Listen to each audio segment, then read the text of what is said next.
এ ধরনের ব্লুটুথ হেডফোনগুলো কিন্তু কয়েকদিন পরে আসলে ব্যাটারিগুলো নষ্ট হয়ে যায়, তারপর আমরা কিন্তু এটা ফেলে দেই, ঠিক আছে। তো বন্ধুরা, আজকে আমি আপনাদেরকে দেখাবো যে ফেলে না দিয়ে আসলে আমার মতো এই যে ছোট ছোট দুইটা ব্যাটারি আপনারা কিনে নিয়ে আসবেন মার্কেট থেকে ছোট ছোট দুইটা ব্যাটারি কিনে আনলে কিন্তু আপনার আসলে এটা ঠিক করা সম্ভব। আপনার ব্লুটুথ হেডফোন বা ইয়ারবাডসগুলো আসলে ঠিক করা সম্ভব।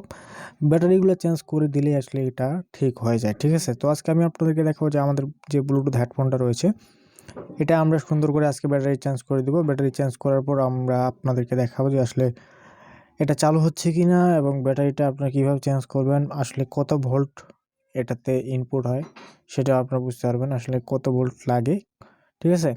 তো সর্বপ্রথম আমরা আসলে এখানে খুলে নিয়েছি। খুলে নেওয়ার পর আমরা যেই পুরাতন ব্যাটারিটা ছিল সেটা রিমুভ করব।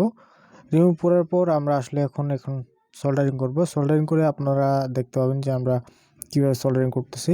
তো সোল্ডারিং করার পর আমরা এই ছোটো ছোটো ব্যাটারি দুটো এখানে লাগিয়ে ফিটিং করে দিলে আমাদের কিন্তু কাজ শেষ। তো কীভাবে আমরা কাজটা করতেছি আপনারা জাস্ট দেখতে থাকুন।